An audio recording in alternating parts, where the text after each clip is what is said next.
Thank you very much, Sheil, our correspondent who was on ground in Osogbo. Thank you very much. We'll get back to you in the course of the programming. So as I said earlier, 3 senatorial zones in Osogbo. For instance, there are 30 local governments, in Osun State, 30 local government areas, 389 wards, 755 voting points, and 3,010 polling units with 3 senatorial districts. How is it going to look at the end of the day? There are about 1,667,384 registered voters, and that's according to INEC. But of that number, 1,144,273 have collected their permanent voters' cards, representing about 68.5% of the total number of registered voters. Would this number come out to vote today? These are some of the things we'll be looking at. There are also international and local observers on ground to ensure that things work out well. Already deployed on ground are about 40,000 policemen. Then there are other paramilitary organizations that are there as well, the Civil Defense Corps, the Road Safety, and all of that. They are all on ground to ensure that there's peace, as they say, and ensure that the rules are followed to the letter. But before we get to our other correspondents in Iwo, Ile-Ife, and Irigbashi, let's talk to our guest in the studio. We have here in the Lagos studio, we have Dr. Kayode Isola, Senior Research Fellow, Institute of African and Diaspora Studies, University of Lagos. Thank you for joining us. Thank you very much. And beside him is Eddie Odiri, former Deputy Editor of This Day newspaper. Thank you for joining us. Thank you very much. From our Abuja studio, we have a security consultant, Mr. Mike Ejiofor. Thank you for joining us. Let's start with you. As regards the deployment in Osogbo for security purposes, what do you think the situation is like, and what should we be expecting? Well, from the reports narrated by Sheil, I think everything is going to be fine. We don't expect much of any negative actions, and I want to also appeal to the electorate to conduct themselves, because it's about service. It's about the people of Osun State, and once they bring out, elect the governor of their choice, I don't think there will be any problem. But my fear is that we are over-policing, over-militarizing our process. If the police can deploy only 18,000, only police, 18,000, and other paramilitary services are deployed.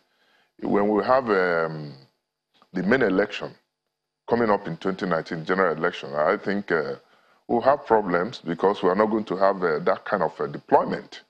So I believe that we should try as much as possible to sanitize our process so that we don't get our security so much involved in the process. It's not that they shouldn't be there. We need them to be there to maintain law and order.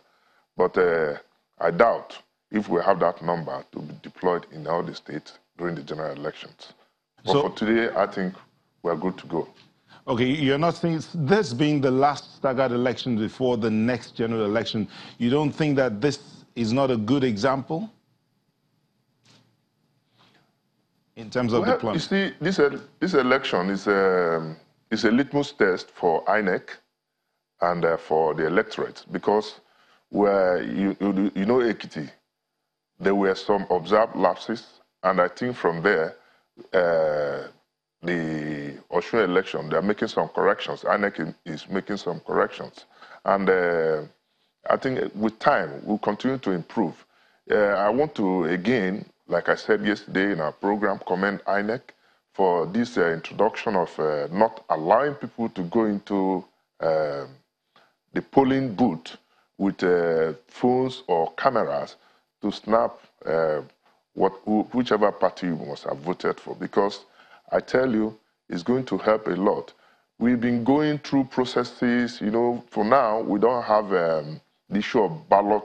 It's been reduced to a very great extent. The issue of ballot box snatching, stuffing, violence. You see, with time, we are going to get there, but it doesn't depend on only the regulators. It depends on the electorates too, and our politicians. They should be desperate. It's all about service, and I think it if they conduct themselves very well, and they will get people who are popular and are elected, the better for us. All right, thank you very much, Mr. Ejiofor. Let's come back here to Lagos. Dr. Isiola, from what you've observed, reports from our correspondent on ground, and the news before today, what do you think will be happening today? What do you expect from the people? Well, I don't really expect any serious problem from Osun State. Osun doesn't really have history of violence compared to, other states that you have in Nigeria. What rather I think will be shocking today is the fact that the elections may not go the way many people had predicted. I've taken time to observe the political terrain, and what I see is what I may call a conflict of performance and sentiment, conflict between performance and sentiment.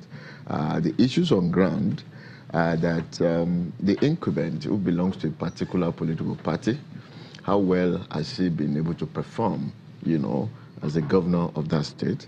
And then at the level, that would determine the election to a very large extent. Then at the level of sentiment of, okay, his brother was killed, he died, the sentiment of, okay, belongs to this local government, this consistency, sentiment of belongs to the political party, is also going to carry a heavy weight. So in between the two, the decider will come for the election. But let me mention this. When you have a gubernatorial election in a state, one state out of 36 in the federation, and you have this number of security agents being deployed, what it tells you is that everything is wrong with that electoral process. And I want to say this emphatically. Democracy is choice, it's not force. Once you reduce democracy to force, then you know something is wrong. I see people go around to celebrate the fact that INEC says, the government official says, the police says you should not use cell phone inside the cubicle where you're going to cast your vote so as to curb vote buying. And the question I raise is, how in any way is this going to curb vote buying? Let's hold it at that point and go on a quick break. When we'll come back, we'll continue the conversation. Please don't go away.